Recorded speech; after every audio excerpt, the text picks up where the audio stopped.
Hello everybody, welcome to It Was Tuesday with your host James Chen. Street Fighter League, week number 2 for US is upon us, while obviously Japan's has long been going and the EU version just played out in 1 week in 6 total days. There's a good chance that you've missed a lot of the Street Fighter League action that's been going on, and it's been an interesting first half of the season.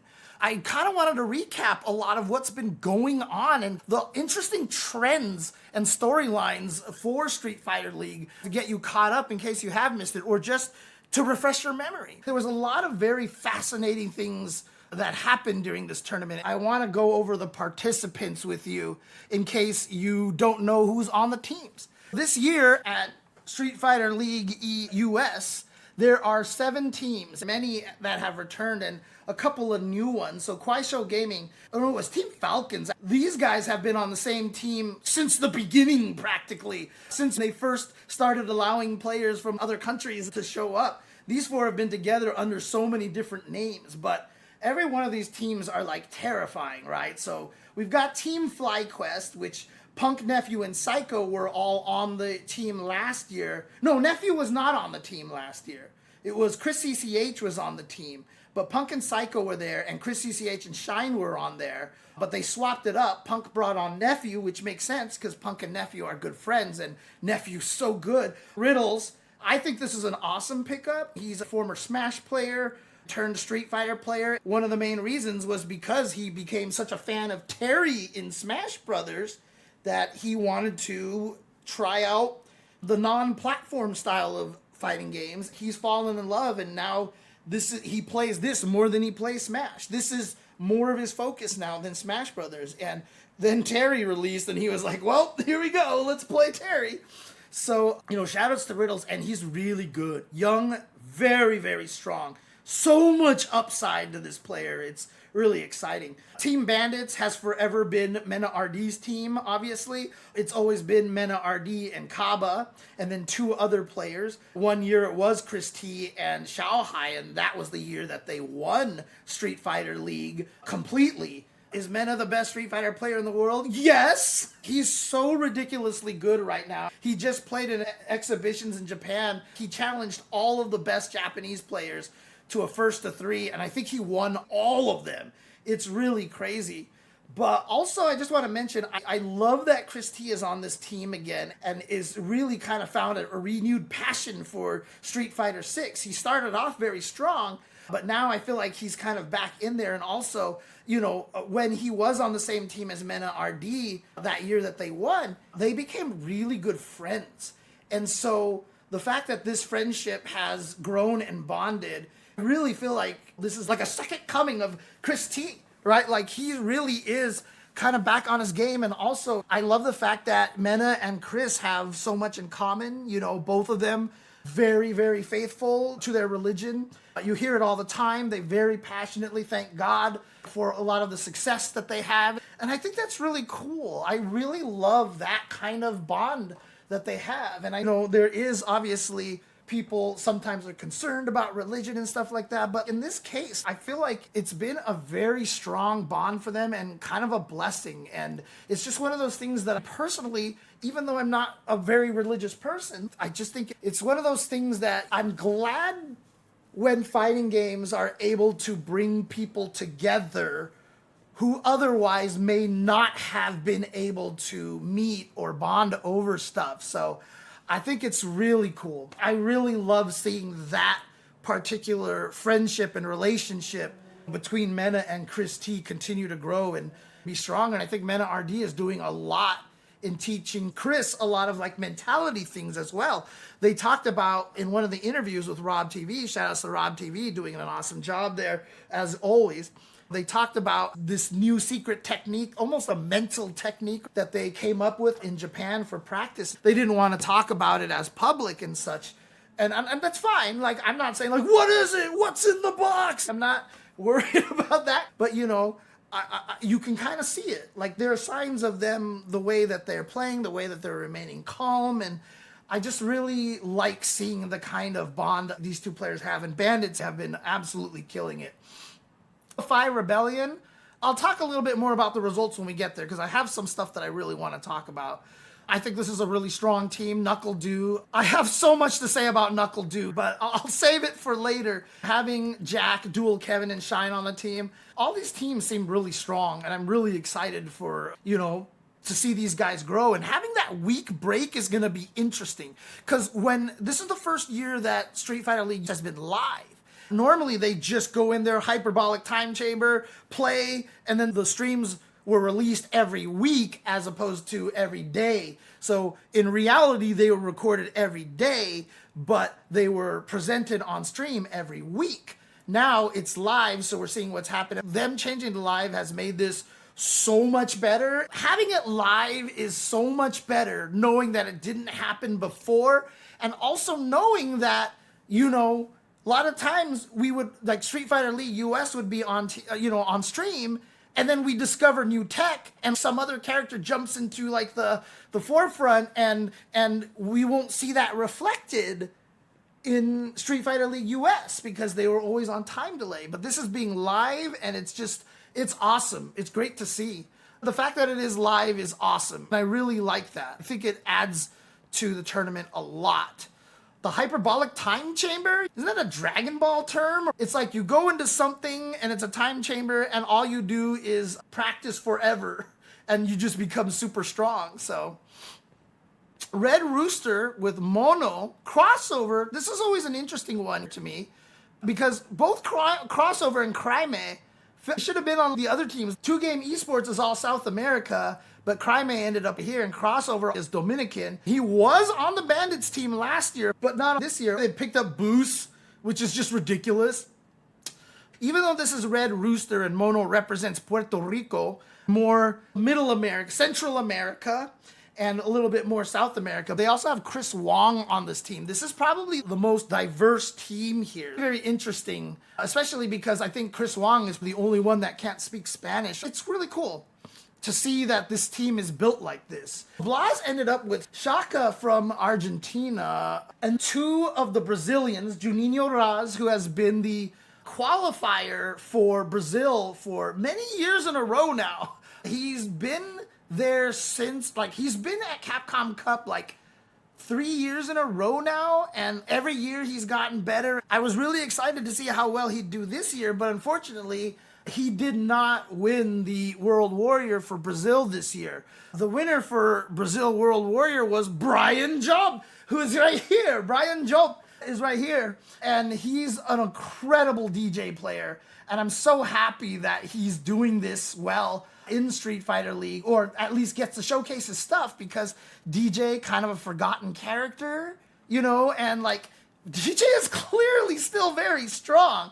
So it's really cool to see Brian beating people up. He is not somebody that has been around that. Wait, was it not Pedro who won? I thought Brian qualified. Or were they a super region? I thought Brian qualified. So it was not Pedro who qualified, huh? Maybe I was thinking of the standings before it got to World Warrior, right? Now I'm confused. Now I'm curious, because I could have swore Brian was the one that made it. Sorry, my apologies. But Brian's very good, and I'm curious why Pedro isn't here. Now that you mentioned it, Brian Job has been doing really well, needless to say. I love watching his DJ. I'm super happy that he's giving DJ really strong representation. As I mentioned, Team Falcons, this team has been together forever. They started as Team UIU, if I'm not mistaken. They might have even had a different name before that, but my God, these four have been playing together forever. Oil King, NL, DCQ, CN, hailing from 4 different Asian countries, all uniting together under one cause, I think is really, really cool. They've all been super strong players this whole time. Spoilers, unfortunately, things aren't going as well this year for them. But again, you look at this team and you would normally be like, my God, this team looks invincible. That's how difficult the competition is here. Kwaiso Gaming, recently 4th place finisher at EVO. Was it 3rd? I think he got 3rd. Yeah, because I remember Kakeru beating up on another little kid. Kakeru definitely is the Michael Jordan meme personified. Also a very, very strong team, but Like I said, I'll talk about this a little bit when we get to the records. These are the teams right here, and all these teams look stacked. The fact that some of these teams aren't doing so well is not because they're not as strong as the other teams. I just think it's just because some of these teams are just ridiculous. Some of these teams are crazy in here. So let's talk about this. There were 4 days with 5 matches each, except for the last day, which had 6 matches. Let's start with day 1. As you can see here, I have week 1, day 1, match 1, 5 matches per day. It's kind of nice to be able to say game, set, match and have it actually work in the FGC for once, because usually it's hard. This was FlyQuest versus Bandits. FlyQuest is Punk, Nephew, Psycho, and Riddles, and Bandits is Mena, RD, Kaba, Chris T, and Boost Lee. So we have Punk and Mena RD potentially going up against each other right away. Keep in mind that the rules are different now. If you end up in a 20-20 tie after game 3, you have to play the 4th player, and then it's 2 out of 3, like all the other ones, except obviously the main match here. So the first 2 matches, which are 2 out of 3, are 10 points. You win 10 points for those. And then the third one is worth 20 points if you win that. So you can score a 40 bomb as the highest, a 30-10 is really good, and then a 30-20. So those are the different possible outcomes. 40-0, 30-10, and 30-20 are the possible outcomes. The fact that they actually send Riddles out for the very first match, and then he double perfects Kaba in game number 2. Welcome to Street Fighter League, Riddles. Just picked up traditional 2D fighting games in Street Fighter 6. This is like the first one. He might have dabbled in 5, but this is clearly the first one he's ever been competitive in. Amazing match here. Amazing match. Riddles coming right out the gate. And then seeing Boost here as well. Boost is just one of those new players. He's like the US Ending Walker. Something about the way Boost thinks and talk and look at the game, you know, very similar to how Ending Walker looks at it. When I watch them play, I love it because they feel like they're playing Street Fighter 6. A lot of players play Street Fighter geared towards Street Fighter 6, but Boost feels like he's playing Street Fighter 6. I love that mentality. I felt that with Ending Walker in 5, and he's kind of carrying it forward into 6 because 5 and 6 are pretty similar games. I love that Boost is here and showing off his strength right away, taking out Psycho. Spoiler alert, Psycho does some amazing stuff later on as well. But, you know, Punk Mena, not quite the match that we were hoping for. Mena RD, 2 wins, 2 straight rounds. Punk gets the second one, even with a perfect, but then Mena RD 4 straight rounds after that. I am going to say, is Mena RD the most ridiculous player right now? Is it hard to get the kind of success that Mena RD is getting with Blanca? Absolutely. But is Blanca a bad character? Hell no. Is he a mid character? Hell no. Is he a high character? Hell no. He is a top tier character. I have been on this train forever, and I understand that Blanca has weaknesses, but Blanca Chandal is one of the most broken things in the game, coupled with the fact that his level 2 is one of the best level 2s. It is the best level 2 in the game, and when you have the level 2, it makes the Blanca Chandal scarier, because having the level 2 activated, having Lightning Beast activated gives you so many Blanca Chan setups, and you can go crazy. The reason why I think he's a top tier character, even though his results may not show it right now, is because a lot of strong players don't take Blanca seriously. Blanca has unlimited potential in a lot of ways, because every time I watch him, he's got a new crazy setup with Blanca Chan and Lightning Beast. I don't even know how you study it, because Mena's not playing in a lot of tournaments. He intentionally doesn't like to show off his gimmicks. Wolfgang comes up with a lot of great tricks, and they'll teach them to you. But there's not a lot of Blanca players out there that can utilize those things and play as high of a level as Mena. But if you get somebody as good as Mena in charge of a character like Blanca, that character, sky's the limit. So freaking good, dude. Again, I know people get sick of me talking about it, and they're like, why are you trying to take credit away from Mena? No, I can talk about characters being good and not make it so that it's taking credit away from the player. More on that later. Mena just absolutely blows up Punk here. Bandits here with a solid 30-10 lead over FlyQuest. The second match here was 2Game Esports, which is the South American team of Brian, Blas, Shaka, and Juninho Raz.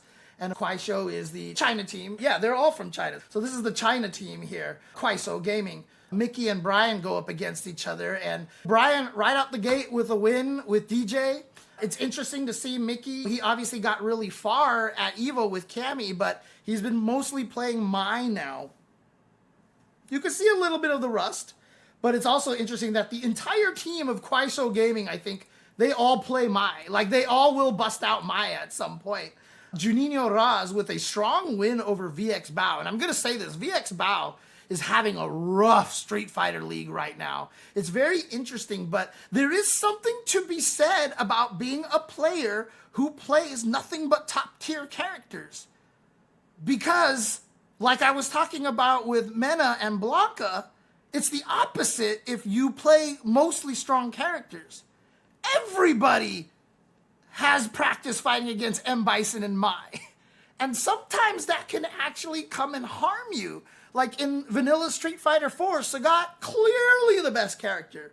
Didn't win many tournaments early on. Mai, most people will tell you, clearly the best character. Right now, I think she's kind of tied for best character with Ryu, actually. But Mai hasn't been winning a lot of tournaments, honestly. When you play top-tier characters, you're playing against the characters that a lot of people have practice with. So it's kind of crazy. VX Bao has played a lot of characters, but he's always gone with the strongest characters. I don't think he's ever played Chun-Li. Blas just blows up Xiao Hai. And Xiao Hai even said at the end of the first week, he's like, we thought we were going to come in here and be really strong and dominate, but like, he was like, man, everybody's so good here. We clearly need a lot more practice. This month break is really cool. Now the players can practice, look at their footage, see where they lost, see what was weak, try to come up with counterplay. I like the break. I think it's neat that they have that opportunity. The third match that day was Shopify Rebellions going up against Team Falcons. That, of course, is NuckleDu, Jack, Dual Kevin, and Shine on Shopify Rebellions, and CNDCQ, NL, and Oil King on Team Falcons. This is a rough one to talk about because the amount of times Shine has had the kill combo and either not reacted to it or dropped the combo, like you could tell it started to add up and affect his mentality. And then after day 3, he was so upset with himself that even though his team was winning, you could just see it on his face. He was not happy. And we'll talk about that a little bit later after the week is done. NuckleDu making quick work over Cien here. And again, NuckleDu is using Mai now, okay? No longer the Guile. He's using Mai. And I think that's actually, like, so good because Guile is a projectile, follow the projectile, very kind of has that mindset of playing his game around the projectile, and Mai is the same way. But she has an instant DP and really long buttons. I think this is a perfect fit for NuckleDu, honestly. I'm not surprised NuckleDu is doing really well here. But again, I want to talk about NuckleDu for a very long time. Blas found that Sagat's range with his normals blows Mai's fans up by hitting the fans out of the air and hitting Mai for the punish counters whenever she throws fans out. Yeah, he did that. I think it was in this match against Xiao Hai. He jabs a fan and then does the forward heavy kick and just kicks her, or did standing heavy kick, and it just blew her up. And everybody was like, what the hell, dude? Blas using Sagat, by the way, which I forgot to mention. He's only used Sagat in this tournament, which means everybody's like, see, I told you Sagat was good. I do think Sagat is really strong. The hard part is that Sagat doesn't do Sagat things anymore. He's got Sagat parts to him, but he's essentially kind of a new character. A lot of the people who are insistent that Sagat is really bad probably have a little bit of experience using Sagat in other games. If you come into it with a fresh mind and play him as Sagat's evil twin, or as if you play him pretending that his name is Tagas or something like that, you could kind of see a little bit of power that he has. Again, Tiger Nexus is such a strong move. It's so much better than Jinrai. It's not even funny. Like, Sagat is a scary character, man. He really is a scary character. And then Duel Kevin had a nice duel with NL here, but unfortunately, as you can see after taking the first game, it was all NL. Like, he figured something out and then was just able, like, this is the last round that Duel Kevin won here. So, you know, Duel Kevin starts off with a loss and Falcons wins that one 30-10. By the way, 2Game Esports had a 40 bomb over Kwaiso Gaming. And then we get to the fourth match where Bandits comes back up and plays against Rooster. Also, if you're wondering what the home and away stuff is, if you're not familiar with it, the away team has to present their lineup for all 4 slots right away.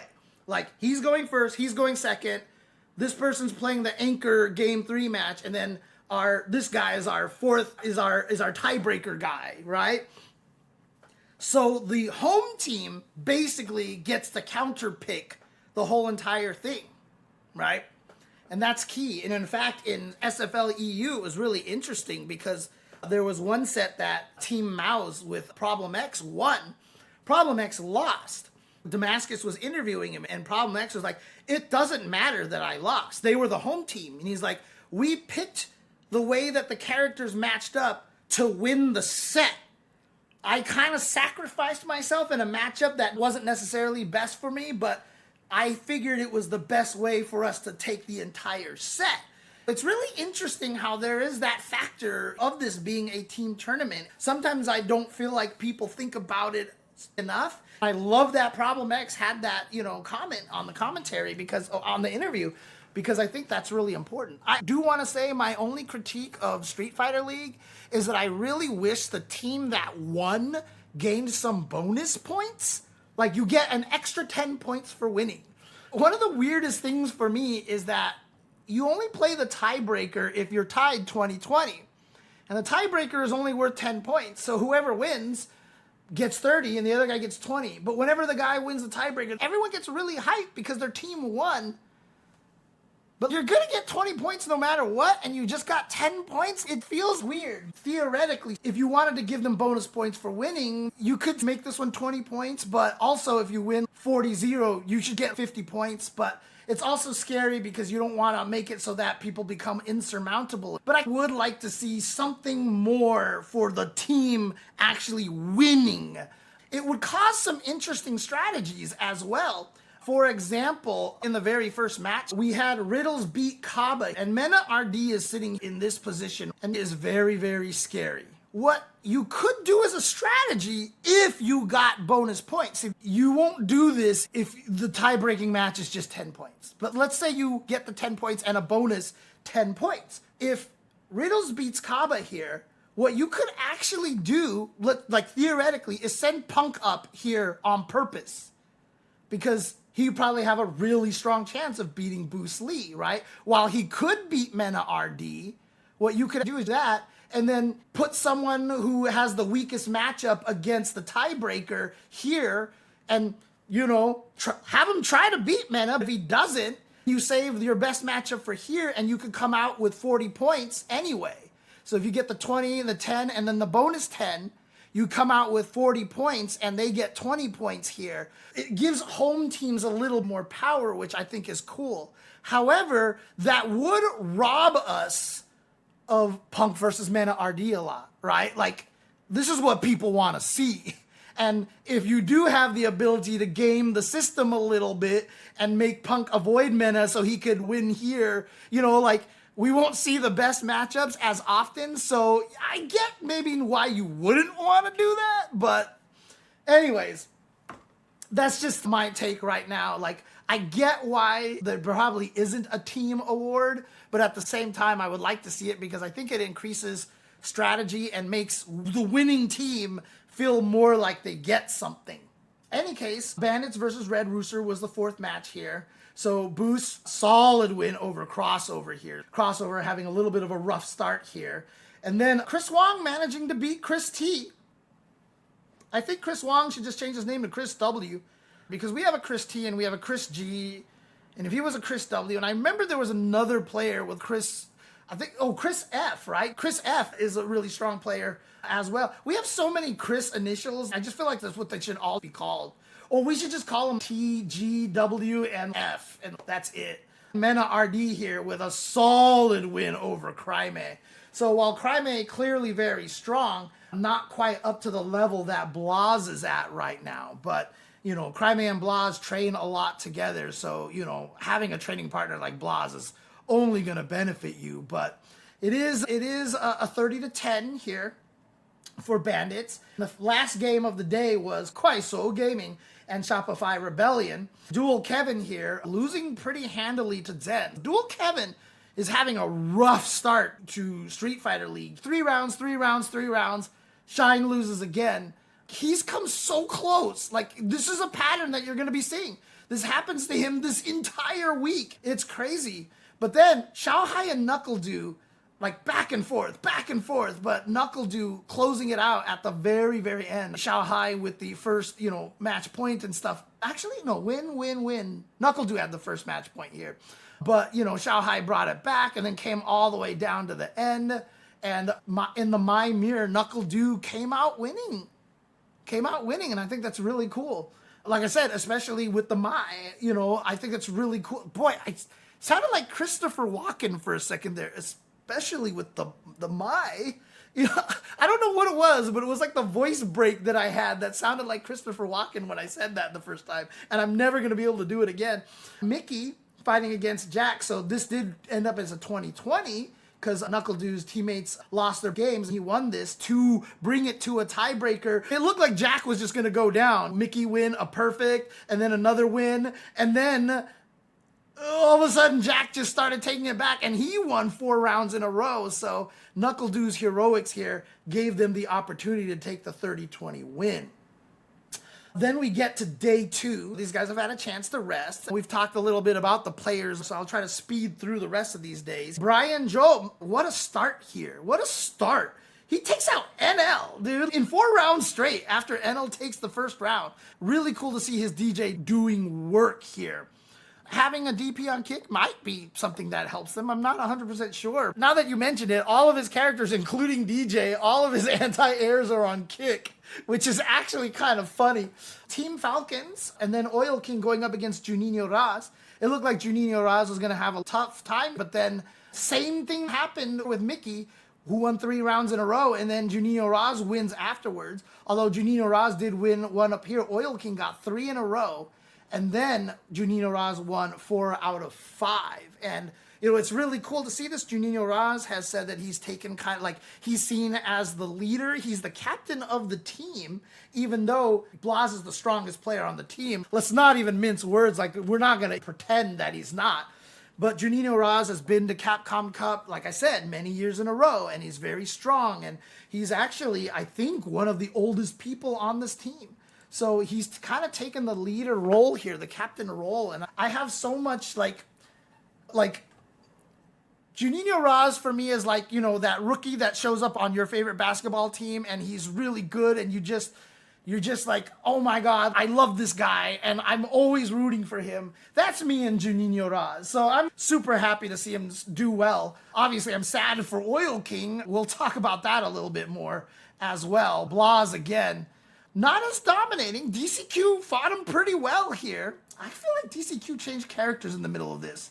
He started with JP and then switched to M. Bison, if I'm not mistaken. Some of this data might be a little incorrect. But Blas, I mean, again, you know, taking him to the 3rd round, winning this one, taking him to the 3rd round, and then Blas finally gets the finish. That still ends up as a 40 bomb for 2-game esports. And so if you actually look at 2-game over here, they've only played twice so far, but both times it's been a 40 bomb. So you see the 40-0 right there, and then another 40-0 here to start off day 2. So they're looking great so far. Then Shopify Rebellion goes up against FlyQuest. This match sucks. I hated watching this match, not because it was Kimberly versus Kimberly, but because Shine and Psycho were both on Team FlyQuest last year, right? And they got to the finals. and they fell short, right? Kawano throw looping Punk to death in the giant Kimberly madness of grand finals where everybody on FlyQuest played Kimberly. So I just hated seeing them play against each other because I know they're friends and stuff. But Psycho, I mean, a lot of people say that Psycho might be the best Kimberly on the planet. The only reason why I will argue against Psycho being the best Kimberly on the planet, and this also is, keep in mind that I hold Psycho at such a high regard. The way that he plays footsies with Kimberly is ridiculous. His footsies are so good with a character who is, I know people are going to get mad, a little weak and neutral, but the way that he plays her, he's amazing. So in general, I do think Psycho is the best Kimberly in the world, but I believe that there is a chance that we might not have seen the best Kimberly in the world on a big stage yet. We will, because Lugabo from Mexico, who got second place last year, losing to Uriel Valorio in season 2 before Kimberly got her buffs, has qualified to Capcom Cup from Mexico this year. So we are going to see Lugabo on the big stage. And he's another super young player from Mexico. Everybody in Mexico can't stop talking about how good he is. He was winning with Kimberly's in season 1 and 2, and now she's like high tier. So like, this is scary, and I cannot wait to see Lugabo play. Having said that, because we haven't seen him play that much, I feel like Psycho is the best Kimberly. Nari-kun is probably one of the only other players that has that level. Unfortunately, he hasn't been doing well here, and Psycho has been having a little bit more success. So right now, we have to give it to Psycho for now. Kevin, like I said, off to a bad start. Nephew here, after losing round 1, wins 4 rounds in a row over Dual Kevin. And then another ridiculous set, NuckleDu versus Punk, the classic. Matchup that we see like 3 times a week at every online major, right, in the US. NuckleDu taking the first 2 games, and then Punk starts bringing it back. Punk starts bringing it back. He wins games 3 and 4, but then NuckleDu clutches it out in the end. And look, Punk was at match point first in game number 5, and NuckleDu had to win the last 2. It was a crazy match, but NuckleDu ends up taking it over Punk. And so that forced the tiebreaker. Jack and Riddles fought each other, and as well as Riddles did yesterday, Jack here starting off with a win versus him. So takes game number 1. You can see, first 2 games, all the rounds here. And what's funny about this is that, so Dual Kevin and Shine have not won. This is the 3rd set they've played, and they haven't won yet. Jack would go around to his team and be like, what's your guys' problem, man? Me and NuckleDu are holding everything down, because this is the 2nd tiebreaker Jack has won. NuckleDu is the one who's gotten them to the tiebreaker. Jack is just going around teasing his teammates all the time. Match number 3 was Red Rooster versus Kwaiso Gaming. Crossover looked like I said, the rough start, losing 4 rounds in a row. But what's cool is he came back here because it looked like it was going to happen again. 3 rounds in a row, and your opponent is Zen, who's a DJ player and a Bison player who's really, really strong. Like, he mostly used M. Bison here. So Zen taking 3 rounds straight, looked like it was going to go crazy. And then Crossover with a double perfect, and then ends up winning. And so really good confidence boost for Crossover right here. High taking it pretty solidly over Chris here. They didn't save him for the anchor match here. They sent VX Bao up here, and you can see a very close match, and another situation where Cryme looked like he was kind of off to a rough start, and then all of a sudden he looked great. VX Bao came back, and then Cryme won at the very end. It looked like Cryme was going to fall apart. Like, there was just some mood when you got to this point that it was like, oh, Cryme's young, he won't lose like stuff like this in the future. And he had some super clutch finishes to end up taking that, to give Red Rooster a 30-10 win. Very cool. But then Bandits and Team Falcons. Bandits, of course, RD's team. Finally, with a good game here. 2 games straight over DCQ. When you get that bonus point at the end for winning, maybe they should base it on the differentials, like on how many games your opponents win or something like that. Anyways, ADHD brain just got distracted thinking of something else. Oil King, I talked about some of these players having a bad start. Oil King is not having a good day here, or a good week so far. 4 rounds to 1 against Boost in the Terry mirror. Definitely outclassed by Boost here. And then Mena, RD, and NL, and this was probably one of the biggest surprises because Mena was looking absolutely unstoppable, but NL, and you'll see this a bit later on, he kind of turns into like the giant killer at some point. Like he starts beating up on a lot of players over here, and he actually takes Mena RD down. You would expect this, he would take a game here, and then Mena took 2 back, and you're like, well, that's it. Game 4 is going to go to Mena as well. But shoutouts to NL here. 2 match points for Mena RD, but NL clutches it out, brings it to a tiebreaker. Unfortunately for NL, Cien couldn't handle the tiebreaker, and Chris T just ran over him. But they still make it out with 20 points, but Bandits does get 30 points. But that means they've lost 10 points, whereas 2 Game has been completely undefeated so far. So right now, 2 Game is in a great position. They go up against FlyQuest, and Shaka's Dulcim surprises Nephew, takes out Nephew, and then Brian Jobier takes out Punk. You realize that at this point, Punk is like 0-3. Like Punk hasn't won at all yet. So Punk hasn't really been succeeding over here. So again, 2 Game looks unstoppable at this point. But the reason why Punk didn't go up against the anchor match is because Psycho has a history of beating Blas. He beat Blas 1 year at the Dominican Republic tournament. Why can't I remember its name? This is not anything against them. This is me and names again. Psycho has always kind of done well against Blas. Psycho was even saying he feels like he knows how Blas plays. He goes with the Kimberly against Sagat. A lot of people do consider Kimberly very strong against Sagat. Not very strong. I mean, I don't think there's any match that you can call like that. Please somebody look up the tournament from Dominican Republic for me. I feel so bad that I can't remember its name. Blas wins the first game, but then Psycho 4 rounds straight to take the next 2. And while Blas brings it to a game 5, Blink Respawn. Thank you, Jelly Jams. Thank you. Blink Respawn. Blink Respawn. Awesome tournament. And again, if you've never been to a Dominican Republican tournament, you haven't lived, because those guys get loud and it's so amazing. It's so infectious when you're there. But Psycho takes it over Blas and forces a tiebreaker. And Riddles clutches it out against Juninho Raz. So thanks to this move here, putting Psycho against Blas, FlyQuest ends up winning this 30-20. So now 2 Game Esports, their perfect record is down, and they're actually short 20 points now. So at this point in time, Bandits is ahead of them. So Red Rooster goes up against Shopify Rebellion. Chris Wong just obliterates Jack here. I don't know what happened. One of the hard things is that in the US, we don't have any good Lukes that play like a normal Luke. Obviously, we have Noah the Prodigy, but he doesn't play like any other Luke. So playing against Noah the Prodigy doesn't help you in learning how to fight Chris Wong's Luke. Conversely, playing against every other Luke doesn't help you fight against Noah the Prodigy's Luke.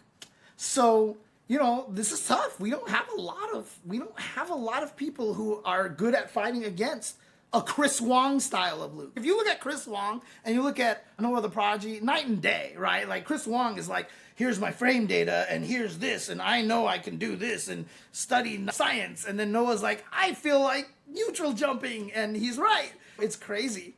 But Dual Kevin finally gets a win here by taking out Crossover in 4 rounds straight. So that's a confidence booster. That's gotta feel good here.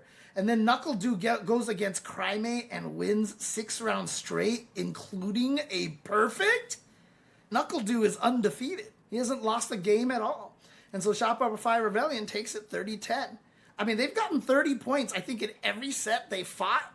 Like, it's almost always like it's either 30-20, 30-10, or something like that. So they're hanging in there with the Bandits and 2 Game. And then we get to, that was a day 3 match. Sorry, I forgot to mention that. We started day 3 here. So Red Rooster versus Shopify Rebellion was the start of day 3. And then the second match in day 3 was Bandits versus 2 Game. The 2 best teams right here, only one of them can get a good chunk of the points. And it starts off great with Bruce Lee taking out Shaka pretty convincingly. And they talk about this, that Terry can give Dulcim a lot of problems because Terry covers the sky very well. Crack shoot is a problem, and then, he, like, having OD Fireball to be able to chase after shuts down a little bit of Dulcim's Fireball game on the ground. Boost shows that a little bit. But Kaba, again, with a great game here, as you can see, taking it 4-1 against Brian Job. One of the hardest matches for Brian so far. And then Mena versus Blas. As good as Blas is, Blas is seeming so strong. Mena 3 games straight over Blas, which results in a 40 bomb for Bandits over 2-game esports. This was like one of the ones that you're like, here we go, let's see how this plays out. 40-0 domination by Bandits. Bandits are just looking absolutely unstoppable right now. Then KSG versus FlyQuest, and VX Bao is just having trouble, man. It's crazy that this team right here is performing as weakly as they are in this tournament, because you would think this team would be destroying a lot of people, but Psycho 4 rounds straight against VX Bao. Some people say that Kimberly can fight Mai pretty decently, especially because she can slide under the fan. So if Mai throws a charged fan at a distance, it's not necessarily as free as a get in as it would be against some other characters, because Mai has to think about it a little bit that Kim can just slide right under it. It actually happens a couple of times in this matchup. So Psycho doing his thing with Kimberly, showing that she is a very strong character 4 rounds straight. But then to return the favor, Zen 4 rounds straight over Nephew? Like, that's crazy. That's crazy. And so they're tied here. This is for all the marbles, and it's Punk versus Xiaohai. Of course, the infamous "What are you standing up for" at EWC earlier this year. But Punk wasn't going to let that happen. Xiaohai wins the first game, but then Punk, with a win and a perfect, a 2 rounds straight, and then it is able to take the next 2 as well. So he wins it with 3 games in a row after dropping the first one. FlyQuest with a 30-10 here. And then Falcons and Red Rooster go up against each other. Oil King, again, a player who has not been having a lot of success. Both him and Shine are going through very similar routes here, in which they're playing super well. They look super dominant at times with a 2 round straight and a perfect, but they can't seem to clutch it out. And I think that's more psychological than anything at this point. When you're trying to get your first win, it's like when they say you just want to see the basketball go through the hoop if you're in a shooting slump, right? A free throw can actually fix your shooting slump, because just seeing the success is good. And both Oil King and Shine are having a lot of trouble with that right now. So Mono comes back and wins 2 in a row, even losing in another perfect. But he actually ends up taking the first game. And as the captain, it's good to see your captain doing work over there. And then Cryme with a solid 4-1 rounds over DCQ. So we come down here with a 20-point lead, as you can see over here, with my spreadsheet, my awesome spreadsheet that fills everything out automatically and I don't have to type it in. Took me a long time to get this set up. Red Rooster with a 20-0 lead here, but NL, he just blows up Chris here. What a win here for NL. And then Cien couldn't quite make the success over here, and Crossover ends up taking it. And I believe Crossover, he played it with DJ Mirror? I might be wrong on that. Hang on. No, it was this way. Here we go. Let me see. I might have typed that one in wrong. Cien and Crossover. Yeah, he was using Mai. As soon as I saw that, I was like, that's not right. There we go. Crossover takes it and defeats Cien here after 3 games. He loses the first one. So it looked like, NL's heroics here was going to allow them a win. But like I said, when you win the tiebreaker, you don't feel too bad, because you were either getting 30 or 20 points. So it's not like it's a huge difference, but still at the same time, points are valuable here. So Team Falcon's definitely kind of sad about that. And then the last match of day 5, between Shopify Rebellion and Bandits. This is another crazy match. Boost, again, just Shine takes the first game. Looks really strong. Looks like it's going to break through, but then Boost comes back with a 2 straight round win. Shine just falls apart. And this is one of the games, I think, this is the match that Shine had the winning combo, but he didn't believe it was going to hit. He does the crouching medium punch. It hits and he drive rush cancels into overhead. He was going to try to go for that because he thought Boost was going to block. Instead, he goes into the overhead and Boost blocks it and ends up defeating Shine. After this point, you could see it on Shine's face. Like, he lost it. He also had an execution error, and he didn't play Kimberly in this match. He played Chun-Li in this match. That's my mistake over here. Like that. So he played Chun-Li in this match. And in the very last game, in one of the games, he had a kill combo or something, but the Tensho kicks just missed, and they ended up whiffing in front of Bruce Lee. Like, when he was in the middle of a combo, it just whiffed. Oh yeah, Shine's got a very strong Chun-Li. And so, like, it's just a tough loss for Shine again. After this, you could see it. Like, he was sitting on the side at the team table for the rest of these matches, but he was never looking up. He was looking down. And his teammates, bless their souls, understood that there are times when you leave a person alone. No matter how hard you try, you're not going to cheer them up. Shout outs to his teammates. They recognized that. They respected that. While their team was winning a lot of other things, they would cheer and be excited, but they never forced Shine into that kind of thing. And, you know, as a person who has a lot of empathy and is really all about psychology and how players feel and react, I loved that. I loved seeing that. I thought that was just so great that they recognized that and respected kind of the feelings that Shine had at that moment. So it feels weird. Like, I mean, I'm sure most people would be like, whoa, Shine's just got a man. No, dude, come on, man. Like, this is a big deal for a lot of these players. And if you watch these matches, it's not even just that Shine's losing. It's the way he's losing. Just like dumb combo drops or like Chun-Li doesn't work, you know, situations. And it's like, if you watch the way that he loses most of these matches, you would have a very strong understanding of why Shine is feeling the way he does. And it's tough. It's tough. Shine is like my Lucia sensei, right? Like, he taught me. I mean, I go to Shine for advice on Kimberly and everything. Like, Shine is like, I respect and look up to Shine so much. And to see him having this much struggle and these kind of feelings breaks my heart. But like I said, I totally get it. You don't go up and be like, don't worry, Shine, you've got this. You know that's just going to make somebody angrier. As a person who's emotional and gets mad very easily, I know that's not what the person wants to hear. Shine has used Chun early on. He also used her in the modern tournament for Tyler 1 that one time, and he did really, really well. Our very JJ Jasadapong. Sounds like a Thai name, maybe, I'm guessing. J Jasadapong. FG teams are very unique, since though you're on a team, they're all 1v1 games. In true team esports, you kind of share the experience of defeat or victory together in a way. Yeah, but again, there's a lot here because they can give each other advice and stuff like that. I don't know if they turn off the headsets while the player is playing, but in between, they'll talk to each other or get up and go and discuss strategies and stuff. If you could talk to somebody in the middle of a match, like, that's broken. Because if anybody wants, like, someone who's going to cheat for them that way, like, put me on the team. I know when they can talk to the player, the kinds of advice they give him isn't the right kind. As a player in that situation, the advice you give is, you are a second set of eyes. Careful, your drive gauge is. Careful, he has this meter. Watch out for this thing that he can do to beat this thing.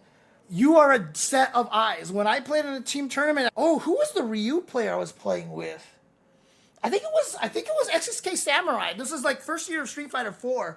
I think it was like me, XSK Samurai, and somebody else or something like that. But like, it was a Ryu player, and like, as soon as he got a certain amount of meter, I was like, oh, you can do the thing where you can throw the fireball. If he neutral jumps, you can super combo him. Like, I'm looking at the resources for them. When Combo Fiend and Edma, I think it was, qualified for the Japanese tournament that was the one and done tournament. How can I not remember this? I've just been super frazzled recently. Did anybody say it in the chat already? Togeki? Yeah, Togeki, right? Yeah, it is Togeki. Or is it SBO? Oh, it might be SBO. Which one was the one and done tournament? It is the Togeki. Togeki is Super Battle Opera. My brain sucks right now, dude. Okay, in any case, when Combo Fiend and Edma qualified for it in Grand Finals, I was sitting next to Combo Fiend and we were playing on head-to-head cabinets. At one point, I know Combo Fiend was playing somebody with a projectile or something. As soon as the other person got something that could go through fireball, I was like, be careful, he can go through your fireball. I don't know if I helped. I never asked Combo Fiend, but I feel like I did. I would be a ridiculous coach if you let me coach on the spot. The things that I know a person can miss are the things that you want to coach people about. I don't know if they're allowed to do that during the tournaments here. They might shut off the mics at that point so you can't live coach them. There is a lot of team aspects in this format over here, Jay Jasatapong. And like I said earlier, Problem X even had one where he was like, yeah, we purposely put it this way. I even put myself in a matchup that I knew I would struggle in, and he did lose. But he was like, that was the strategy because we knew we could win these other matches. There's still a lot more to it than it seems. But yeah, Shine is just struggling, and his confidence is shot at this point, and it's hard to watch. It's hard to watch, not because like, oh my gosh, what's wrong? It's because I get it, and I totally empathize with him, and I want to tell Shine, like, don't worry, this week coming up, you got this, right? But like I said, competitive people, that means nothing to them. In fact, that's always more annoying, because as a competitive person, you know that you got this is never guaranteed, right? That is literally not a guarantee. So, it's a tough situation. I hope Shine comes back in this a little bit stronger. But NuckleDu, again, this is a little bit of history in this match, but NuckleDu wins it 4 rounds straight. They had the Guile arguments before, but Mai was not a part of that equation at that time. NuckleDu, so far, undefeated, has not lost. Then Dual Kevin goes up against Mena RD. Dual Kevin has done decently against Mena RD in the past, except when Mena RD plays Zangief. Dual Kevin's always had trouble against Zangief, right? He would always have struggles against Ramsey, and then at the Cream City Convergence part of the Capcom Pro Tour, he lost Grand Finals against Mena RD when Mena RD was playing Zangief. With Blanca, I think Dual Kevin felt like he had a better chance because he's done decently against Mena when Mena wasn't playing Zangief, but Mena RD is Mena RD at this point, right? So Dual Kevin wins the first one, including a perfect in the first game, but then Mena RD in 3 games doesn't even let Dual Kevin win more than 1 round. 6-1 rounds at that point, which means Bandits win with a 30-10. That is the last match of day 3. We come into day 4. 2-game esports goes up against Red Rooster. Red Rooster at this point is starting to drop in terms of points. They started a little bit stronger, but they're starting to falter here. And like, even though Chris Wong wins the first 2, you can see Junino Ross winning 2 games straight, Shaka then winning 2 games straight against Chris Wong. And again, this is where the team tournament aspect came out. Chris Wong blew up Shaka in this first game, I remember. And then Shaka got up and talked to his team. And then he just came back and completely decimated Chris Wong. You could see his playstyle changed drastically all of a sudden. He was way more careful, less aggressive, and he just won. And I'm sure that had a lot to do with the coaching. And then Blas winning 6 straight over crossover. Red Rooster not having a good start here, getting 40 bombed by 2-game. Obviously that means 2-game is probably right behind Bandits right now. FlyQuest goes up against Team Falcons, and Team Falcons is having a little bit of trouble here. Although Cien finally gets a win over here. I think this is his second win. He beats Nephew. And then DCQ with Bison. I remember this. He blew up Psycho. Like, Bison is one of the best corner pressures in the game. Kimberly's weakness is that when she gets in the corner, it's hard for Kimberly to survive. Especially against a character who has one of the longest crouching medium kicks and one of the longest standing medium kicks in the game. And actually, it's just standing medium kick, one of the longest ones in the game. His crouching medium kick is far, but he's in the upper half, I believe. He wins 4 rounds to 1 over Psycho. But then Punk just comes in and absolutely decimates NL. But you know what? Like, NL's been beating everybody, and Punk just blows him up. Punk played C Viper in this match. And everybody was so happy, and it was so smart. Because if you guys remember at CEO, like, NL dismantled Punk's Cammy. Like, he just, like, had the anti-Cammy playbook on deck. So Punk was like, Punk has been enjoying C Viper so much. If C Viper had an OD wake up, I'm sure this would be Punk's main character already. But C Viper has enough of a weakness that he might still be kind of thinking about it. Punk says he has been enjoying the hell out of Viper. He is gelling with this character. I would love to see Punk not drop Cammy for C Viper, and in fact, it was Jammers was saying this on day 2 of SFL EU. He was like, I want to see less players drop a character for another, but, you know, pick up another character to add to the repertoire. And I really do believe that Street Fighter 6, outside of the top characters, has become a 2-character game. A lot of old fighting games really were about having, like, you always had to have a backup character because matchups were so much more intense in older games. Like people are like, oh my God, this match is 6-4. It's unwinnable today. Like, legit back in the day, there were 9-1 matchups. I rated a matchup 10-0 once. If this person knows what they're doing, you can't win. Like, it was legit back then, so you had to have secondary characters. And I feel like in 6, it's kind of the same. There was a collective sigh of relief when he picked Viper. I mean, was it a sigh of relief? I just saw everybody get hype, you know? But I love his Viper, and by winning that one, he got Riddles into a point where he could finish the job here against Oil King. God, Oil King, what is happening? I legit thought Honda versus Cammy was a 10-0 matchup in Super Turbo. And I say that as a person who has beat a lot of Hondas in Super Turbo tournaments. I've beat more Hondas than I've lost in Super Turbo tournaments. But that's because most Honda players don't know why that match is 10-0. It's not actually 10. It's probably more like 9-1. And every time I teach them, I can't beat them anymore. I've had 2 Honda players, Killer Miller and Ultra David fight me with their Hondas, and I beat them. And they're like, see, I told you this match is not as bad. I stopped touching the controller, and I look at them and I'm like, why are you ever leaving down back? And they're like, what do you mean? I'm like, you never need to leave down back, even if I have a life lead. As soon as you have a life lead, just jump backwards until I push you into the corner and then store an Ochio and just sit there. And there's nothing Cammy can do. And they're like, what if you have a life lead? Hand slap? And they're like, can't you hit it? Nope. Every character in the game has a way to hit Honda's hand slap except Cammy. Don't know why. And so he never has to leave down back. He just hand slaps at you. Now, Cammy can get lucky and neutral jump and you hand slap and get a big old combo, but like, you have to know exactly when he's gonna do the hand slap, and that's not that easy. And as soon as I taught David and Killer Miller that, I haven't beat Killer Miller since with my Cammy.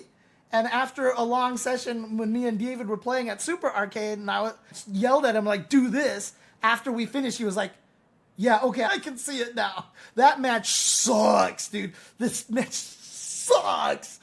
I hate that match so much. It is such a stupid matchup. And again, back in the days, 9-1 matchups totally exist. Like, as much as I think Cammy's the worst character in the game, she has a 9-1 matchup in her favor over T-Hawk. T-Hawk cannot win that match. If you are a person with good reactions, T-Hawk will never win that match. Why? Because T-Hawk can't hit Cammy's crouching medium kick. That's it. Like, literally, he can't do anything to her. So if Cammy just sits there and crouching medium kicks all day, there is literally, like, nothing T-Hawk can do. He can't beat it. He can't hit it. None of his moves hit it. DP whiffs at that range where it's relevant. And as soon as he goes in the air, Cammy's crouching medium kick recovers so fast that as soon as you see him go in the air, you DP. Even if he hawk dives, Cammy's DP flies across the screen and hits T-Hawk. Like, it's almost a 10-0 matchup.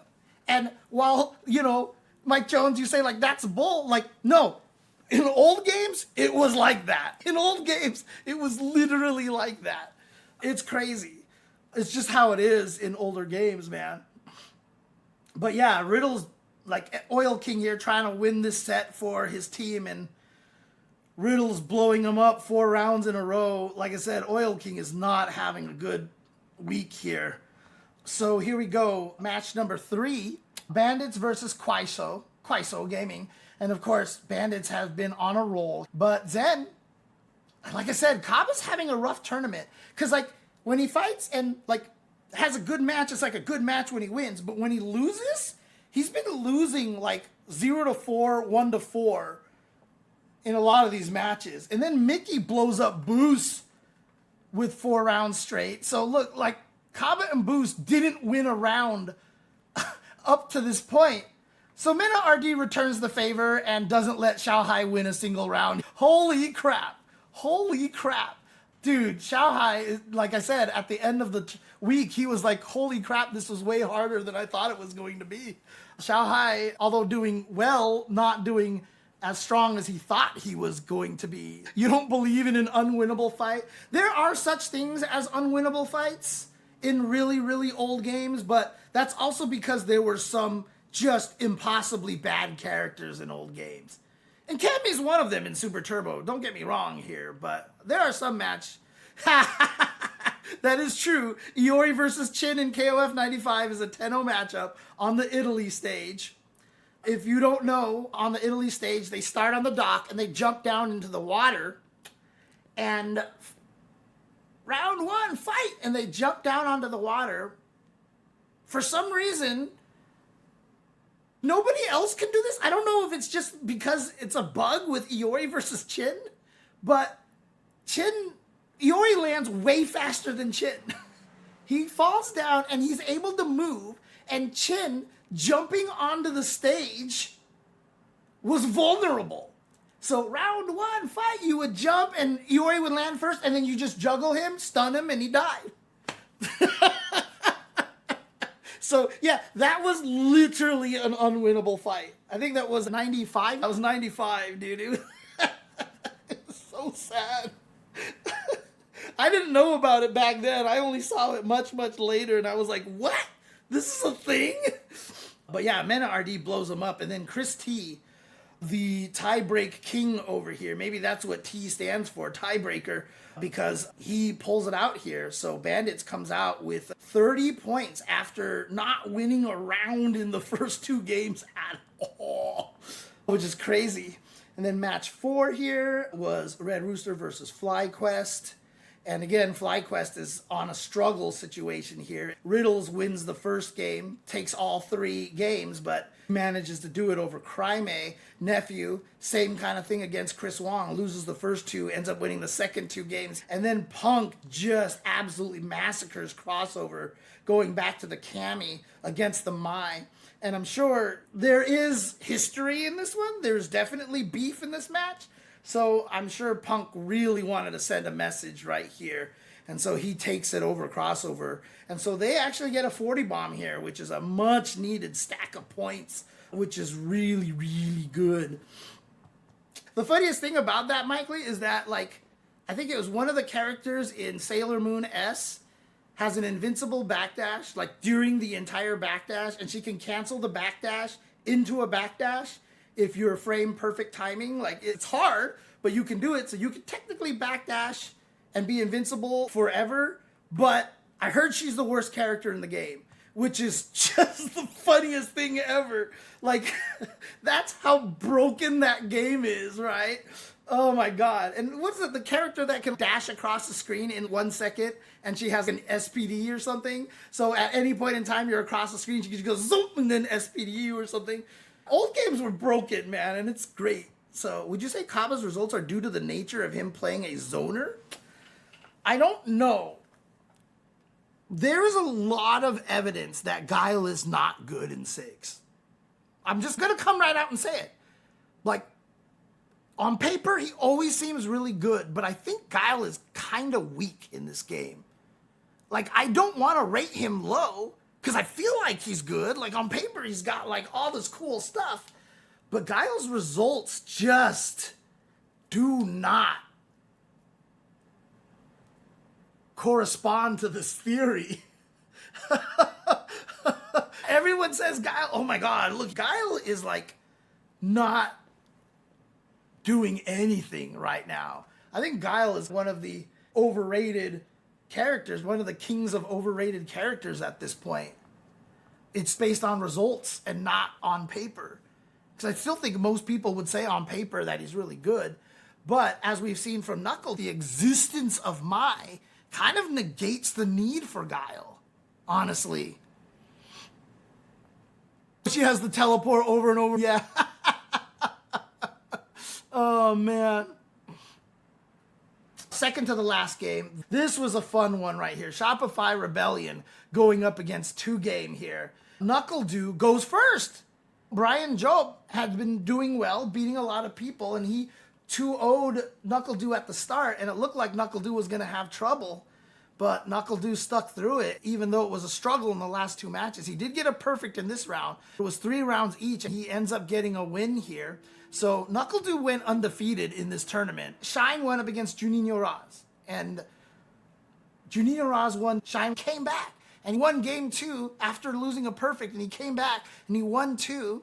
Then, Juninho Raz had another perfect, again, nature of Kimberly, and then he wins here, and I forget, I think there was another crazy combo. This was the one where he got the crouching medium punch, drive rush cancel, expected Juninho Raz to block, so he went into the overhead. He was trying to get the overhead in, but Juninho Raz got hit.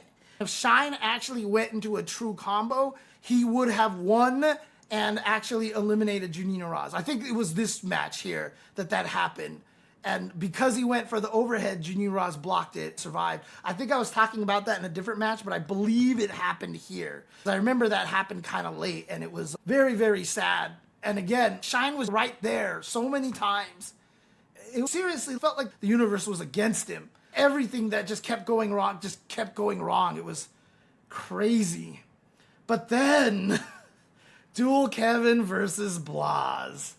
Dual Kevin has a good history of fighting Blas. He might have actually beat Blas at Blink, but look at this match. Every match had ridiculous, comebacks that you had no reason to win.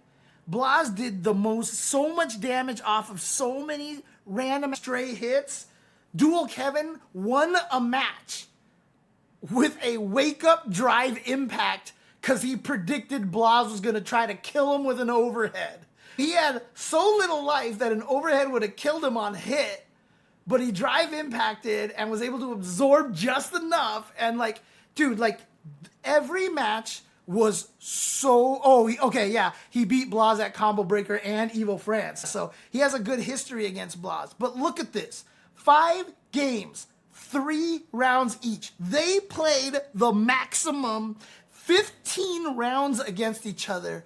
This is a candidate for match of the year, honestly. This match was ridiculous. The things that these guys were pulling out, and there were just times where Blas would hit Dual Kevin and you're like, but Dual Kevin has more than half his life, and wait, is he dead? Oh my God, he died. Dude, this match was crazy. So you definitely want to watch this match if you can get a chance, because this match was insane. And then we close out with Kwaisho and Team Falcons, which is a funny match to have at the very end because both of these teams have been struggling. Yeah, I might think about doing that at one point in Jelly Jams. Cien gets the win over Mickey. And, I said this after Mickey got 3rd place at Evo as well. Because people were talking about, look, the young players are doing, look at Mickey, he's young too. And I was like, outside of Blas, most of the time when a player has this random breakthrough, especially at Evo, because every year Evo has one random breakthrough guy, most of them have not been able to maintain that success. A lot of people have asked, why? What do you think happens when you are an unknown and start beating everybody? When people fight you, there's this weird thing in your brain like, I don't want to be the next guy to lose to this person. I need to stop this. Noah the Prodigy was doing that in Marvel 3, the year that, we first learned about Noah the Prodigy. The person who eventually eliminated him was Chris G, because Chris G doesn't get affected by that kind of shit. After he eliminated Noah, I remember like people were booing me. He's like, what did you want me to do, lose? Like he yelled that into the audience. It was hilarious. And then Kakeru, obviously, because he beat Blas and he beat Mickey. But when you're a player on that kind of run, there's a stigma and the fearlessness that comes over you. The hard part is that after that tournament, everybody knows who you are. And now nobody's scared anymore. You had that miracle run. I'm not scared of you, and I know what to expect now. It's been hard for most people to keep that up, except for Blas, which is why Blas is a once-in-a-lifetime generational talent. If Blas doesn't stop playing, he's going to be around for a very long time. He's going to win a big one very soon, honestly. So Mickey does have a very strong win rate. But my whole point is, he's human, right? It's not like Blas coming in and just blowing people up. He's obviously very good. I'm not saying he's not good. Please do not mistake that. But clearly, like, the mystique that Blas has gained after Capcom Cup is not the same kind of mystique for Mickey right now. The crazy thing is that Mickey's like 6 feet tall or something like that. This guy's huge. I couldn't tell on the Evo stage. He's clearly very, very strong. He's in the mix with everybody right now. It feels like Blas is just like, you're worried about this guy. Nice for Team Falcons over here. DCQ managed to beat Zen in the Bison Mirror. Xiaohai was able to tie it up against NL, which is crazy.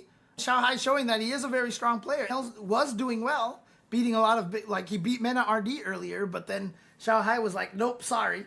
Takes that. And then VX Bao finally. So VX Bao and Oil King have both been struggling at this point. But I guess this was the match to determine who was struggling more. Because, I mean, VX Bao with a double perfect and then 2 rounds straight to win 4 in a row. Oil King is just not having a good week.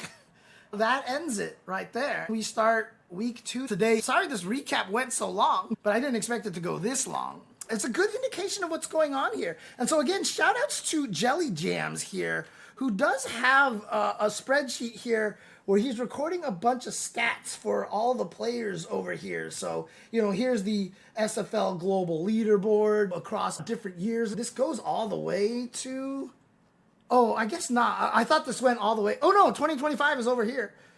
So you all see all these stats. Like, he's collecting all these crazy stats all over the place. Like, this is really cool. But we can see the characters, how well they're doing on Street Fighter League in general. So this is overall, right? This is overall. Oh yeah, see, these are all the different regions over here. Very interesting to see how well all these characters are doing. We got to get like a win percentage here on the side. I guess that's what totals is supposed to be for. But we should have a win percentage here so we could really see how the characters are doing. This is the one that I really wanted to look at here because I want to talk about this a little bit. We're saying like Jelly Jam's coming here with the win rates and stuff. The reason why he has these win rates is because this is his spreadsheet right here. And I really want to talk about the win-loss record. If we look at this win-loss record, it was crazy. Punk went 0-3 to start, and then his won 3 in a row, right?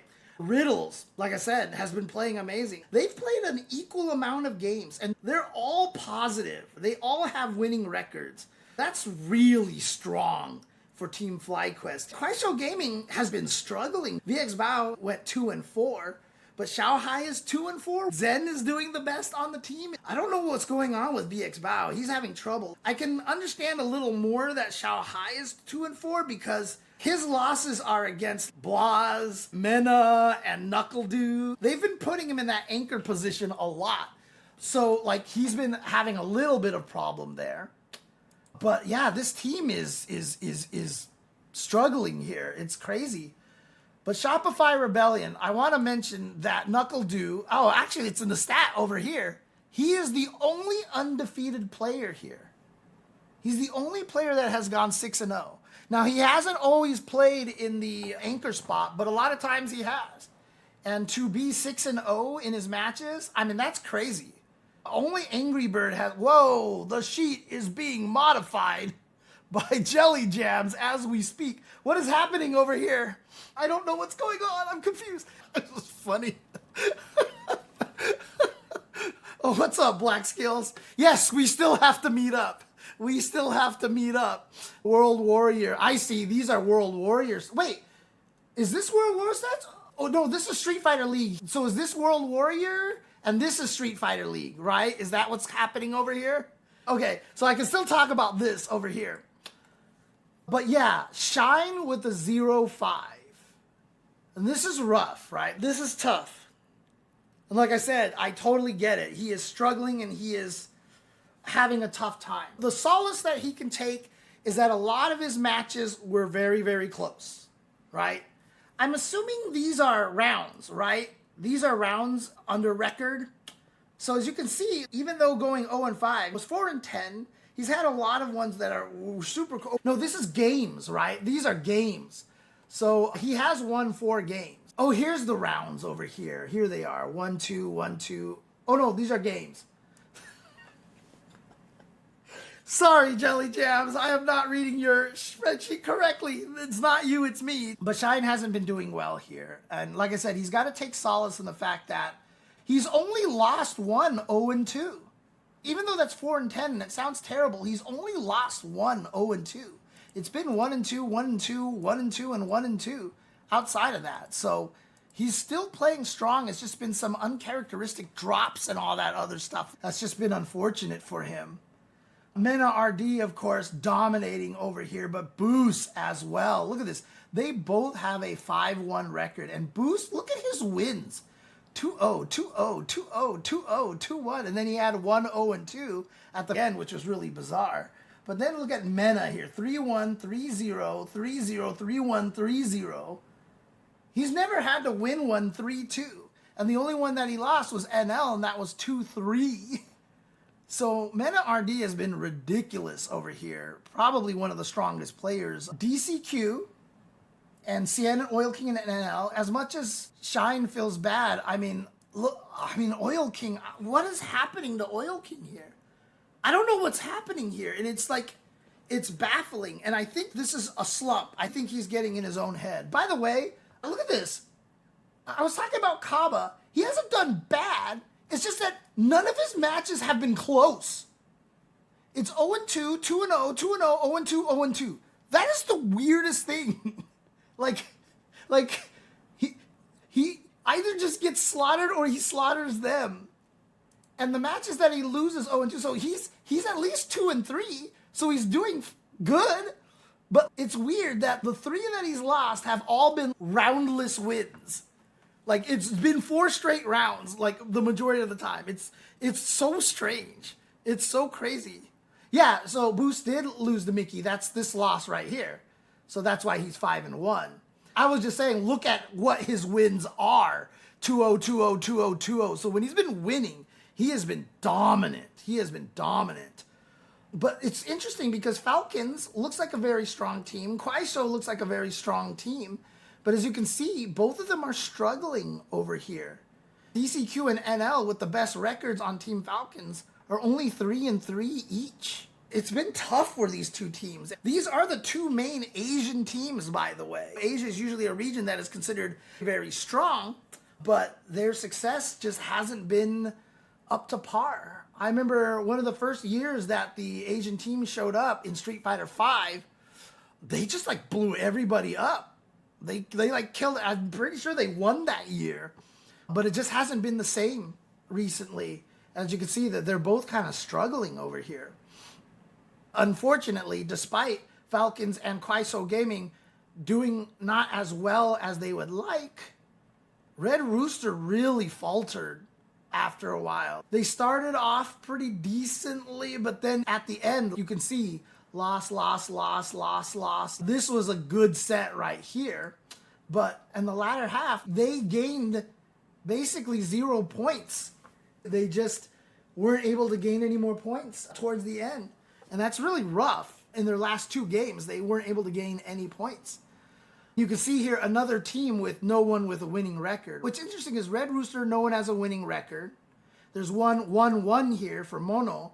And Falcons has no winning record either. And then Kwaiso Gaming here, again, only one person with a winning record. So that's crazy. And again, I think FlyQuest is the only one where everybody has a winning record. Let me see. Shopify, obviously Shine hasn't been able to do as well. Even Brian is 5-3, 5-8 here. So, like, the fact that FlyQuest is the only team that has winning everybody has a winning record. Oh, I'm sorry, Punk has a 3-3. So he's actually doing the worst on FlyQuest right now, which is kind of funny to say.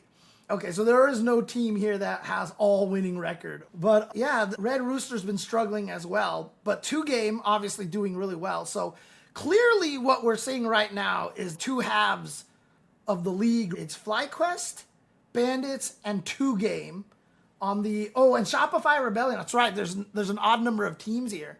So actually, you know, like there's 4 teams here that are doing well, but Kwaiso, Team Falcons, and 2Game are kind of struggling at this point.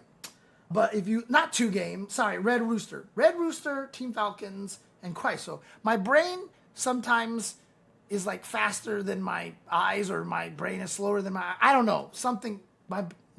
Anyways, I'm old and senile. 2Game here, again, Juninho Raz having a 4-1 record here is really impressive. I mean, he's been playing phenomenally. Shaka here, 2-1 with his Dulcim is really great to see as well. Brian, he's been playing well. I'm glad to see DJ putting in some work, but obviously still not at that point where that character is... You know, we can say DJ is still super strong. And Blas, surprisingly, 3-3. Strangely enough, he's gone 50% here. But he lost to Dual Kevin in the craziest match ever. And his 0-3 was Mena RD. Mena RD was just super angry. And then who was the last person that... Who was the other person that Blas lost to? Let me see here. Let's see. 106. He won this one. He lost to Psycho. That's right. He lost to Psycho. So it's a very weird situation for Blas. Clearly he's doing really well. When he wins, he's 3-1, 3-1, and 3-0. But he lost a super close one to Dual Kevin and a super close one to Psycho. And then Mena RD just cooked him. So, you know, while a 3-3 record doesn't look great for Blas, Blas is still playing a ridiculous game here. As you can see, he's gotten the most points for his team with 60. Shout outs to Jelly Jams for this spreadsheet. Appreciate you very much. The nature of having this caliber of the stream is just really tough. Thank you, Corgi. Please subscribe. I've done a lot of work for this here. And, you know, honestly, I hope Capcom sees this too and they appreciate my little recap, although I know it's a little too long, as per usual what I do. But if we take a look at the way this is going right now, Bandits Gaming has won every single set. Despite the fact that, you know, like I said, like, you know, Kaba's having some weird stuff here. But look, Boost Lee is 5-1. Christy is 2-1. Mena RD is 5-1. Like, they haven't lost the set at all. Currently, they are in the lead with 6-0 at 190 points. Interestingly enough, FlyQuest is above 2Game Esports. 2Game Esports, remember, started off with 240 bombs. And they ended up 3 here, but they're only behind by 10 points. You can see Shopify Rebellion right behind them. Only 50 points separate these guys right here, right? So literally, the amount of separation between the 2nd, 3rd, and 4th is less than the separation between 4th and 5th. 2nd, 3rd, and 4th are separated by 20 points. And then 4th to 5th are separated by 30 points. There's a distinct cutoff right here. It's these 4 teams that are doing a lot of the work. And the Bandits leading the way. Mena RD is so strong right now.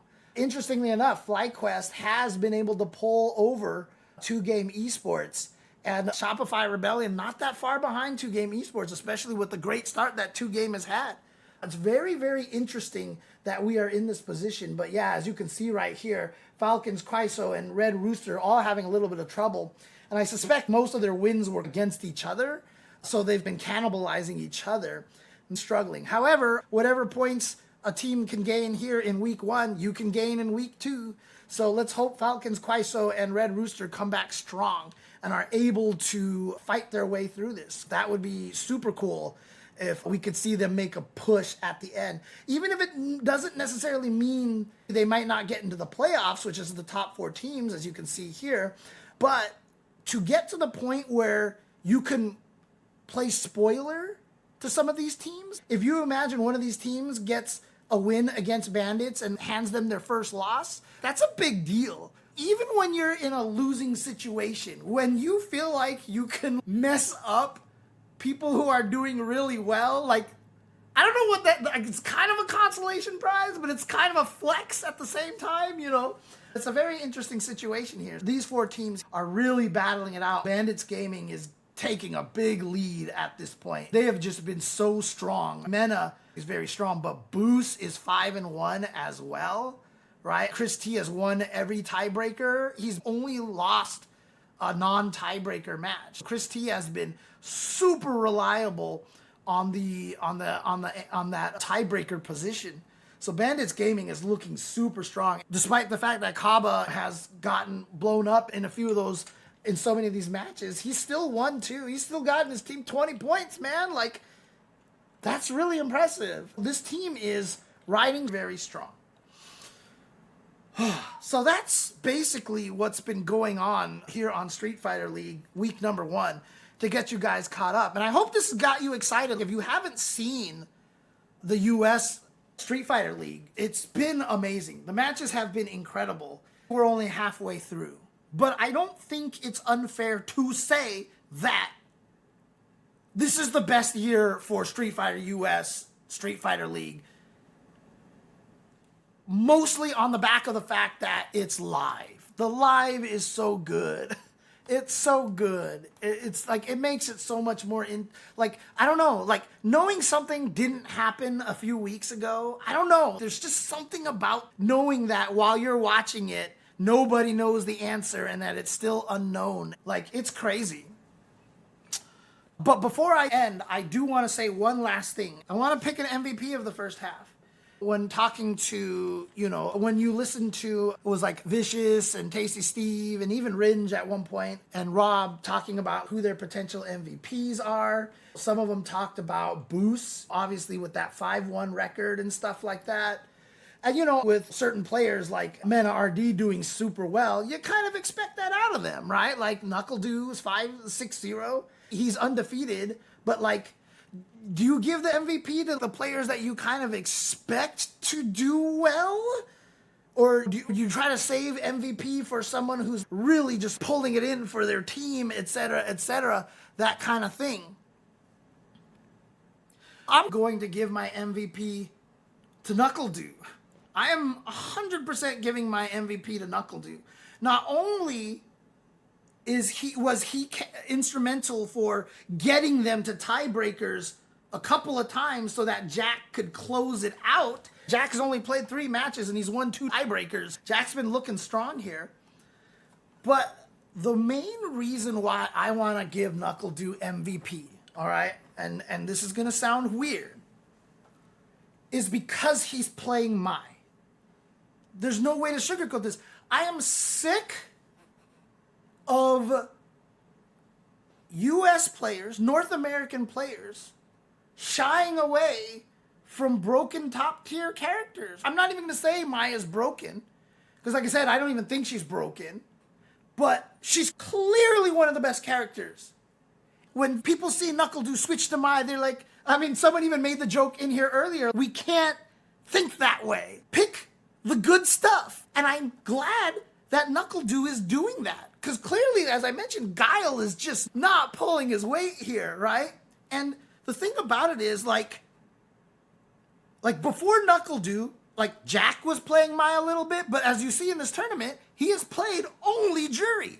So in North America, especially in the United States, Who is our best that is not NuckleDu?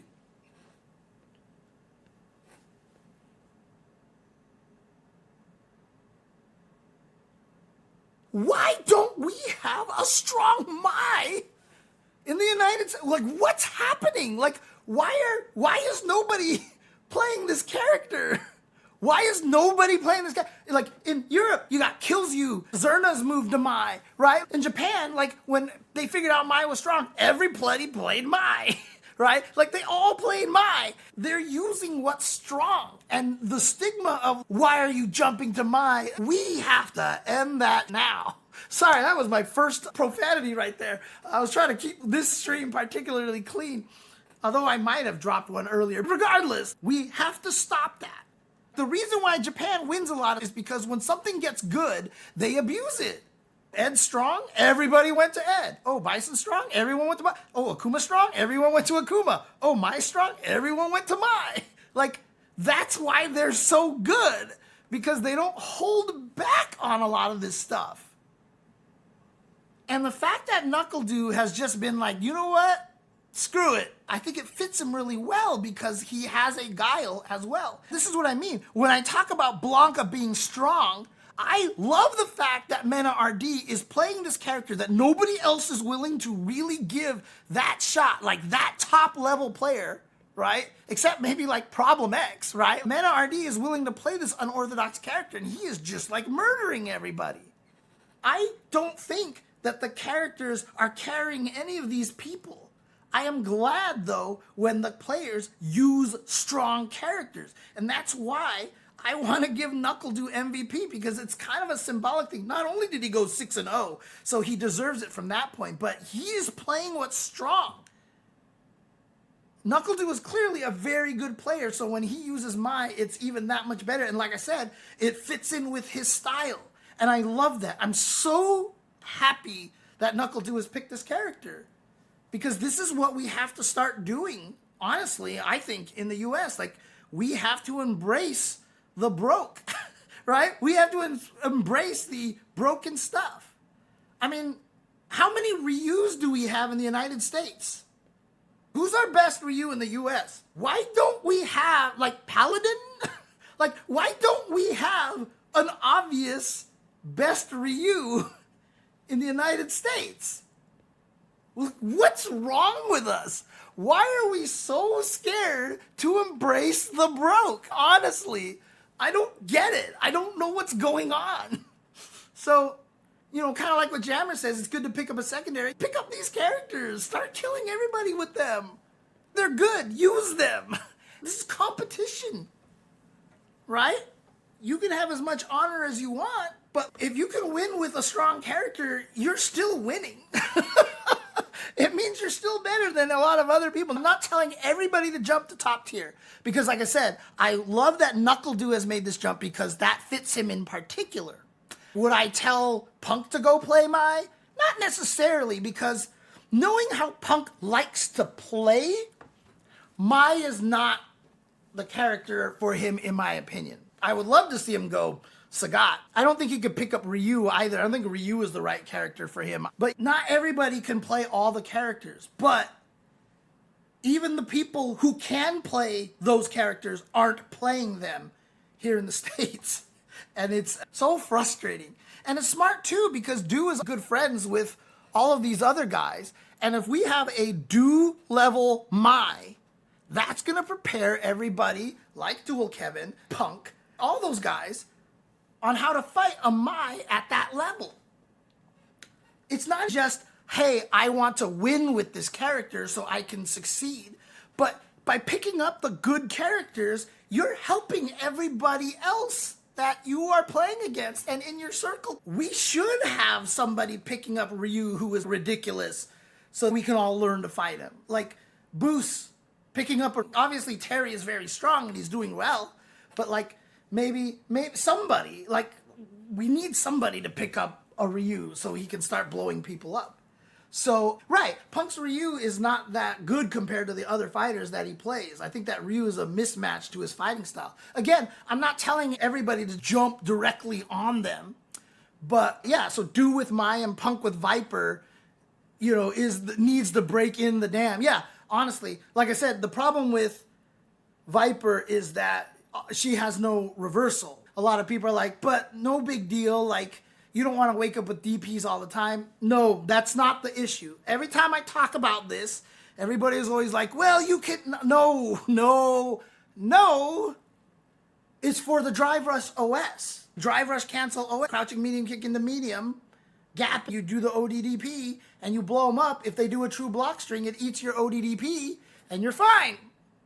Like, there's literally no way, unless they make you block a heavy, if you block a medium and they drive rush cancel, there is no way for them to block and punish your ODDP except for DI.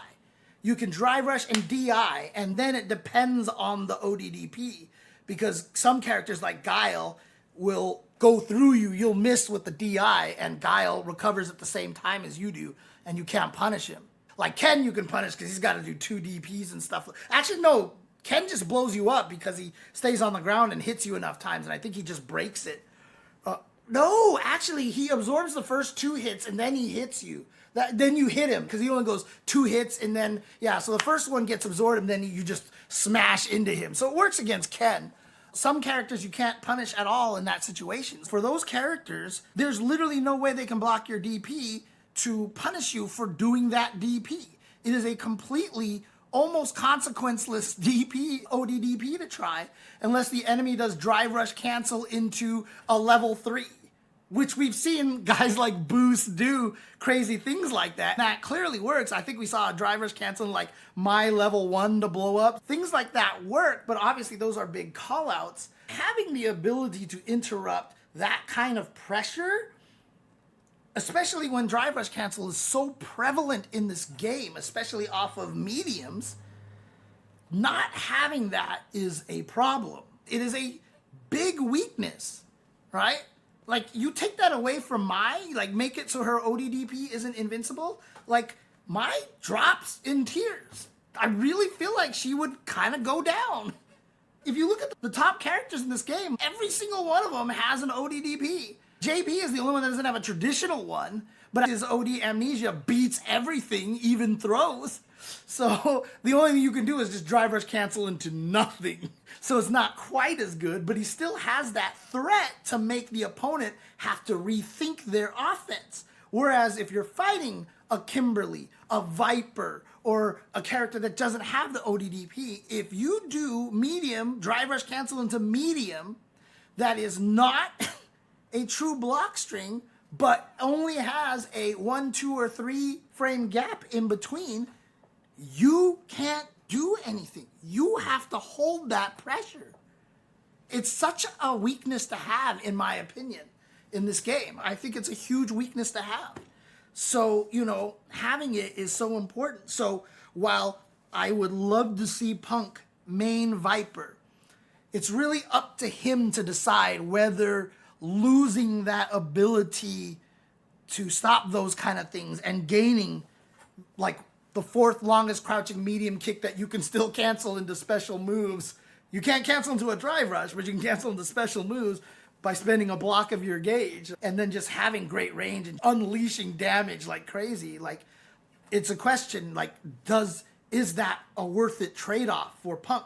And that's only for him to decide. I think the character fits his playstyle perfectly because it's active and he does stuff. I know Punk wants to play this kind of character, but not having that is a weakness enough that I'm not going to go out of my way and be like, Punk should main Viper, Punk should main Viper, Punk should main Viper. It's good to have her as a secondary, but he's got to keep the Cammy in there, at least for now. In a tournament, he's played Luke, Chun-Li, Cammy, Juri, E Honda, Ken, Kimberly, Ed, Akuma, Terry, Ryu, Saga, and C Viper. Yeah, he's played everybody.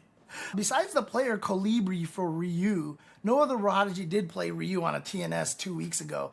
Yeah, his Ryu wasn't very, like, the one time I saw him, I think I saw him play Ryu, I think I was commentating a TNS or even a World Warrior where he busted out Cammy. They all just haven't worked that well. Noah the Prodigy is not going to help us learn how to fight against Ryu, right?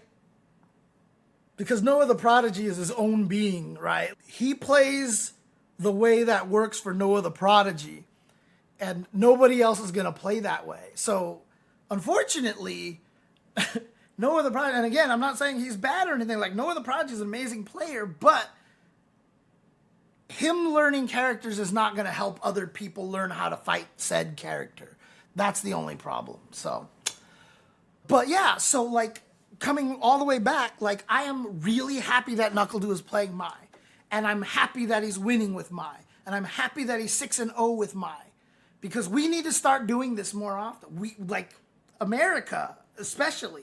Because like I said, in EU, there's a bunch of people like just, okay, I'm picking up Mai, let's go. But for some reason in the States, we're really allergic to that. And I'm glad to see NuckleDu kind of like pushing the forefront on this. Like, hey, I'm one of the top players. And you know what? Screw it. I'm playing one of the best characters. What's wrong with that? Anybody who's like, he had to lower himself to play Mai, like, you know what? Don't listen to those people. They don't understand, right? These guys are playing these games for their life. This is their career. It's not a life or death situation. This is their career, right? This is what they do, and they want to win tournaments. So if they pick the best characters, they are being smart.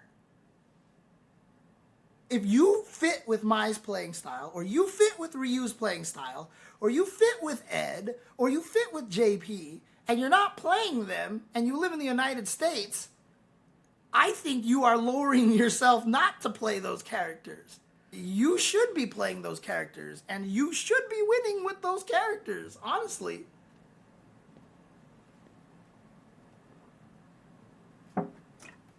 So NuckleDu has my MVP because not only is he the only person who hasn't lost, but he also, in 2 of the anchor matches, has gotten them to the tiebreaker, which Jack has completed and finished to give them wins. But also,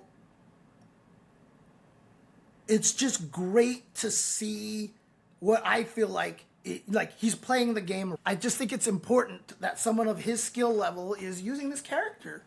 I'm hoping to try to end that stigma of like, oh, he reduced himself to play Mai. Mai's so scrubby. Like, if Mai is doing everything that Guile wants to do, but better, honestly, charging up a fan for Mai, like, takes as much time to throw out a Sonic Blade and then a Sonic Boom, right? The startups are about the same. Mai's might even be a little faster, but still. And now you have a moving DP, right? That makes her really strong. That's why one of my nerfs to Mai is attacking her regular DP, not her OD DP.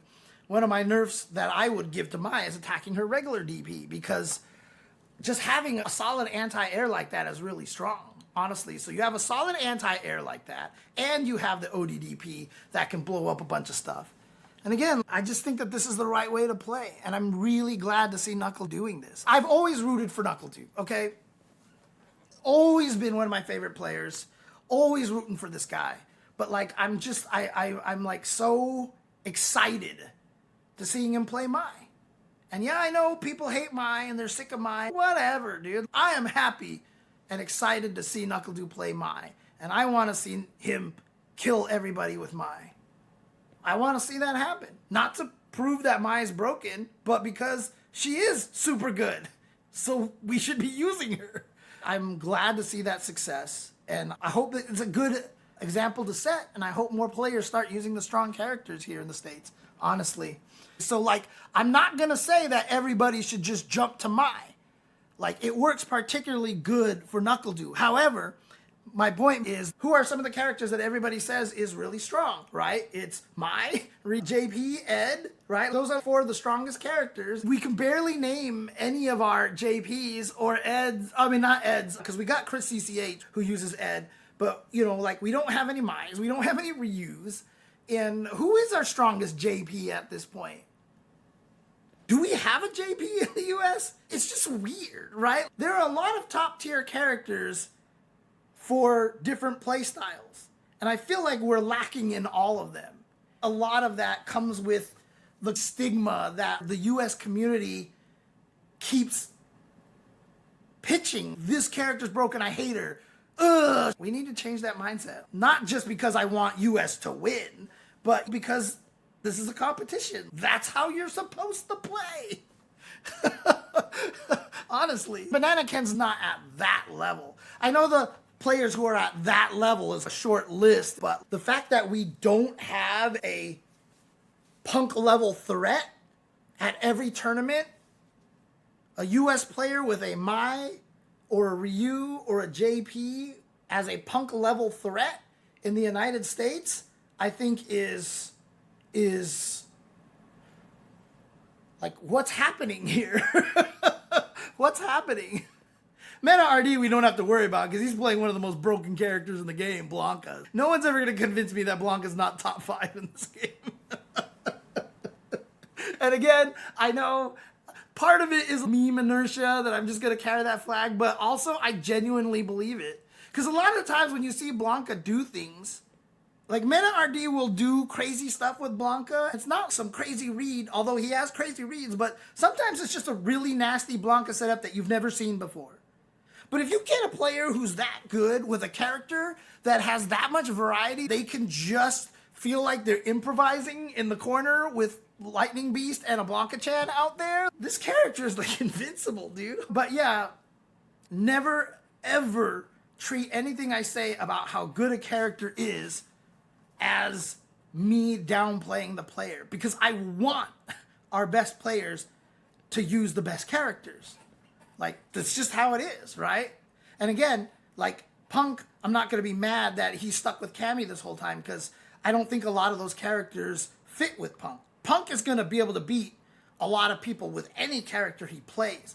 But I know Punk. Again, I don't know why, but I always feel like I know how Punk thinks a lot of the times, right? And it's a weird thing to say because I think he's a very emotional person like I am. He wants to have fun. Why he was playing Cammy for so long when I think she's super not fun. For Punk, the reason why Cammy works is because Punk's footsies are second to almost nobody. His neutral game, his footsies, his timing, etc., the things that he's really good at that he enjoys doing, Cammy is one of the best at that. Her stand jab, crouching strong, her sweep, her crouching medium kick, her standing medium kick, and then, of course, the ultimate dodge attack, which is the dive kick. She is a character that's designed to play neutral the way Punk wants to play neutral. So Punk has fun playing Cammy because she does the things that he enjoys. And I don't think a lot of these other characters, like Ryu, I don't think Ryu is going to give him that kind of same adrenaline, that same kind of like this like, I love being able to be better than everyone else at this part of the game because I'm Punk the God. You know, the fact that he can do that with Cammy is pretty unique to Cammy, honestly. Like, not a lot of characters can get like that stand jab crouch strong at like every range except for like Chun-Li. Except like Chun-Li is like not as good. So and that's the thing, Major Nicholas, who says James wants to see peak steroid era baseball where everyone's cracked out. The nice thing about it is when you pick those characters, you're not doing anything illegal. The character is in the character select screen. And you can pick him the same way anybody else picks any other character. So it's not a problem. Brian F. was surprised by some of the tech that Dark Corgi showed with Sea Viper in the South Korean World Warrior Finals. Brian F. was previously having problems with opponents' drive rushes, while Dark Corgi was blowing up drive rushes with Sea Viper standing light punches. I mean, that's brave. That's just a read. The characters that you can blow up for trying to do that, Viper's getting blown up in the same way.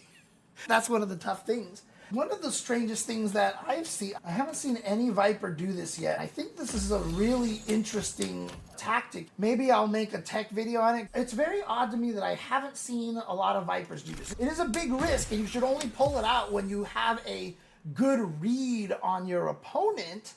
But let me see. Let's try against Cammy, because Cammy has 2 amazing 4-frame buttons. James, switch the cameras. I am switching the cameras. That's right, that's what I had to do. And then come down here and turn on, where is it? Why is my brain melting here? What happened to my camera view? Did I accidentally delete the camera? Or did Nathan accidentally delete the camera out of my list? Hang on a second. Patience to deal with this today. Same, Viper. Bro, what the hell? Where did my camera go? I am so confused. All right, well, I really don't have all day. I'm sorry, Viper. I'll get to it. I promise. Patience, Viper. Patience. Okay. I think I want this to go here. Oh, I know why. Because I never did it in this view. That's why. I never did it in this view. Okay, I always did it in the display view here. That's why. Because I always did it in the... Okay, dude, like I said, my brain is all messed up today. So if I set Cammy to block everything, I haven't seen a lot of people do this yet. If I do standing heavy punch into feint like this, right, you're 0. If I do crouching heavy punch, I'm -1, right? And this one doesn't require jump cancels. You see a lot of Vipers, like if they make you block across it, they do stuff like this. And so if your opponent is smart, they will take their turn. Right? So they will do a block reversal. Let's just do it here with a crouching light punch. If I do this, I can't win, right? If they block it, you lose your turn, which kind of sucks.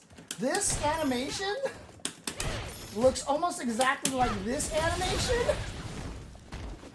And off of a heavy, if you cancel into this and just hold it, especially off of a heavy, you get the punish counter on Cammy.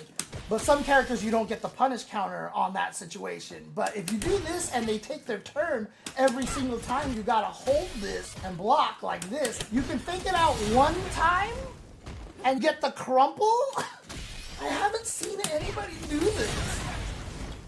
I think this is really strong. Again, not something to use a lot, because if the opponent does nothing, you're screwed in this situation, right? Like, there's nothing you can do. That's -10.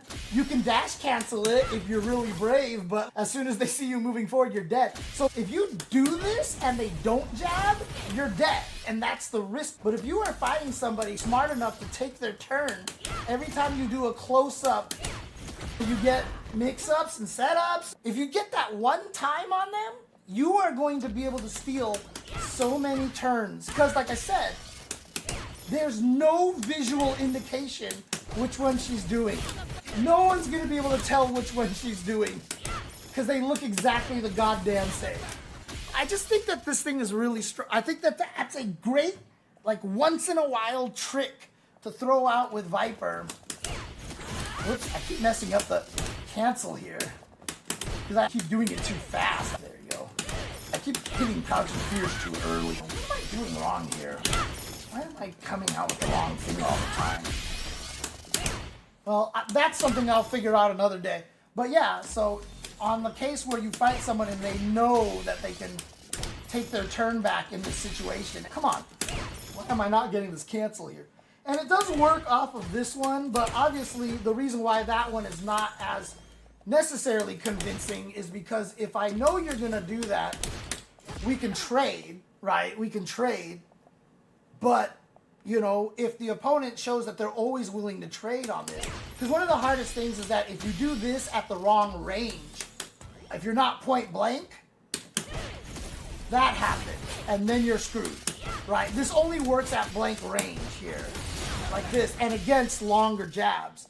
There are some characters whose jabs are really short, but off of a stand heavy punch, like this puts you in range really well.